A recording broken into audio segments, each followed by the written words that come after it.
আমি সবৰে বেলেগৰ নিজৰ সবৰে কথা ভাবিব তেতিয়ানে এই সমাজখন ইংগে চলি থাকিব। ৰাজ্যপাল আমাক দুয়োকে সহায় কৰিব ইমান চলি আছে এনেকৈ বুজি হ'ব দুয়োটাকে মই এখন গাড়ী অতি সময়তে সংগ্ৰহ কৰি দিব। মই এইটো আপোনাক দিছোঁ। নমস্কাৰ, মোৰ নাম তনবীৰ সোণাকপুৰা। আৰম্ভ কৰোঁ।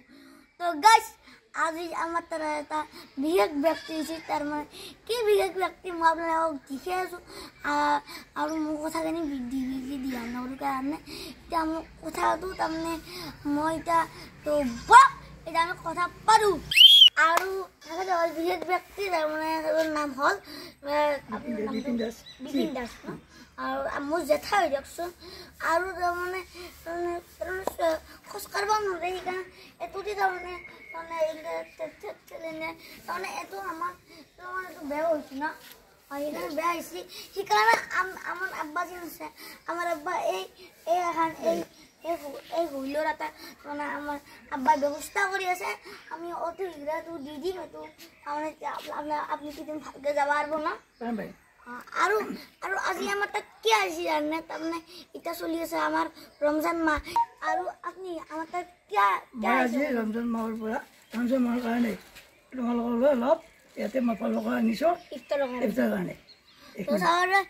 আমাৰ যথা ইফতাৰৰ কাৰণে এতিয়া ৰমজান মাহ আপোনালোকেতো জানেই, সেইকাৰণে ইফতাৰৰ যোগাৰ আনিছে আৰু এই ইফতাৰৰ যোগাৰ আনিব ধন্যবাদ দিছোঁ আপোনাক। মই বহুত ধন্যবাদ দিছোঁ। ৰমজান মাহটো ভাল কাৰণে ভালে ভালে হওক, ভালে ভালে যাওক। তো আৰু মোৰো বহুত ভাল লাগিল দিয়কচোন। তাৰমানে এতিয়া আমাৰ ইফতাৰ তাৰমানে আমাৰ ৰমজান মাহ তো এতিয়া বহুত ফল দিছে, তাৰমানে মোৰো বহুত ভাল লাগিছে দিয়কচোন। এতিয়া আমাৰ তাৰমানে ইফতাৰ আছে আমাৰ গধূলি তো আৰু তাৰমানে এখানেদি চলি আছে। তাৰমানে চাওকচোন আপুনি, তাৰমানে এখন আৰু তিনিটা চলাই আৰু চাওকচোন আপোনালোকে একদম চাই থাককচোন। আৰু পিছৰ পৰা তাৰমানে জেঠীমা ভাল লাগে ন, আৰু ইংগে বোলে নলবাৰীত যোৱা চবতে যায় ন, ইংগে চালি দিব লাগে। চাওকচোন আপোনালোকে ইংগে খেলা কম সহজ কথা নহয় দিয়ক। আৰু আপোনালোকে প্ৰেয়াৰ কৰিব আৰু জেঠীমাক লগি ভাল হওক। আৰু আব্বাৰ ব্যৱস্থাটো কৰি আছে এই এখানক লগি এইটো ব্যৱস্থাটো তাৰ সোনকালতে হওক, তাৰ সোনকালতে পাক, তেতিয়া কষ্ট নহ'ব দিয়কচোন। তাৰপিছত মীনা দাস এখন গাড়ী ঠেলে থাকোঁ মই, এখন ব্যৱস্থা কৰি দিব, এখন কষ্ট হয় ব্যৱস্থা কৰি দিব, এখন ডাঙৰ চাই কষ্ট হয় ভাবো ইবাকে যাচোন।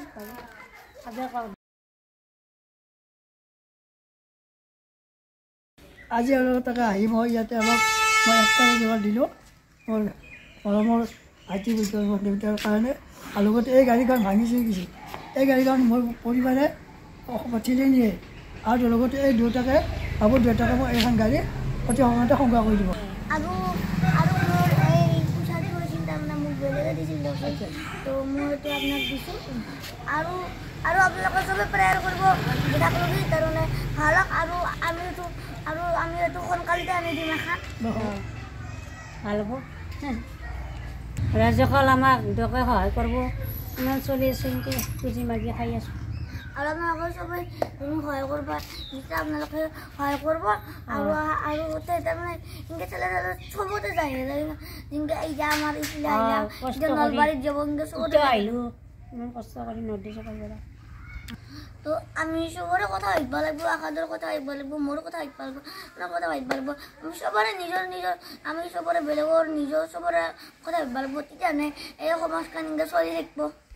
ভূপেন হাজৰিকা ছাৰে গান তাৰমানে কৈছিলে, তাৰমানে মানুহৰ বাবে ভাবিব লাগিব। তাৰমানে ময়ো কৈছোঁ তাৰমানে আমি চবৰে আমি নিজৰ কথা ভাবিব লাগিব, বেলেগৰ কথা ভাবিব লাগিব, তেতিয়া এই সমাজখন তাৰমানে বাচি থাকিব। আৰু আমি চবে চাব লাগিব নিজৰ কষ্ট, বেলেগৰ কষ্ট, চবৰে আমি কষ্টটো বুজিব লাগিব। হয়নে জেঠা?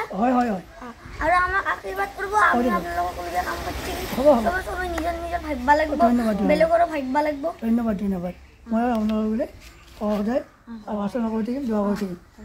আৰু মই ভিডিঅ' এটা কৰোঁ তাৰমানে, আৰু মই আমি যেন ব্যৱস্থা কৰি যোৱা যেতিয়া আহিব মই একমাহমান লাগিব দিয়কচোন। তাৰমানে প্ৰচেছিংটো হৈ আছে, যেতিয়া আহিব মই আপোনালোকক এইটোৰ ওপৰতো ভিডিঅ' দেখাম আৰু আপোনালোকে সোনকালে দেখা হ'ব। ভিডিঅ' এটা কৰোঁ তো এই ভিডিঅ' ভাল লাগে লাইক কৰিব, শ্বেয়াৰ কৰিব আৰু ফোন কৰিব আৰু ফ'ল' কৰি দিব। Bye bye.